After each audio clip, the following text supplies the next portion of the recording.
Hi guys, இது ஒரு mini vlog. இதில் வந்து ஒரு டெம்பிள் பற்றி பார்க்க போகிறோம். நாங்கள் வந்து ஒரு டெம்பிள் போயிருந்தோம். அந்த டெம்பிள் எப்படி சொல்கிறது, சூப்பராக இருந்துச்சு, பீஸ்ஃபுல்லாக இருந்துச்சு. இந்த கோயிலில் வந்து எப்படி சொல்கிறது, ஒவ்வொரு ஸ்டாச்சுஸும் அவ்வளோ அழகாக நுண்ணியத்தோடு கலைநயமாக செதுக்கியிருந்தாங்க. அப்புறம் இது வந்து ஒரு ராமர் கோவில். இதுக்குள்ளே போனதுக்கப்புறம் என்னாச்சு அப்படின்னா, இந்த கோயிலில் ஒரு சிறப்பு இருக்குது. என்னென்னா இந்த கோயில் ஃபுல்லாகவே வந்து பளிங்கு கற்கள்லேயே செஞ்சுருக்காங்க. இதில் பாருங்களேன், இந்த விநாயகர் இருக்கார் இல்லையா, 5 தலை, அந்த விநாயகர் ஃபுல்லாகவே பளிங்கு கற்கள் தான். முருகர் இருந்தார், ராமர் இருந்தார், சிவன் இருந்தார், அது இல்லாமல் நிறையா சித்தர்கள் எல்லாமே சூப்பராக இருந்தாங்க.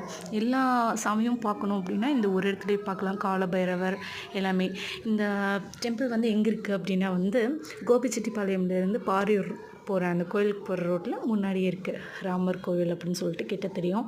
செம்ம ஃபேமஸ், அவ்வளோ அழகாக இருந்துச்சு.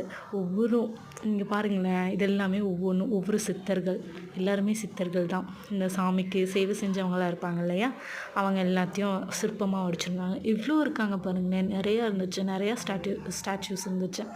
அழகாக இருந்துச்சு, பீஸ்ஃபுல்லாக இருந்துச்சு, ரொம்ப குவைட்டாக ஸ்வீட்டாக இருந்துச்சு. உள்ளே போகும்போது எப்படி சொல்லுது, அந்த பளிங்கு கற்கள்னு சொல்லுவாங்க இல்லையா, அதோட கூலிங்னஸ்ஸு அதெல்லாம் சூப்பராக இருந்துச்சு. ஒரு தோப்புக்கு சென்டரில் அமைஞ்சிருக்கு, செமையாக இருந்துச்சு. இதுலேயே அந்த நாகதேவின்னு தான் சொல்லுவாங்களா, அந்த டெம்பிளில் இருந்துச்சு. அந்த ஸ்டாச்சுஸ் எல்லாம் இருந்துச்சு, அழகாக இருந்துச்சு. இது எல்லாமே ஒரு ட்ரீ கடியில் க்யூட்டாக இருந்துச்சு. யாராவது போனீங்கன்னா மறக்காமல் மிஸ் பண்ணாமல் இந்த கோயிலை விசிட் பண்ணி பாருங்கள். பாய்.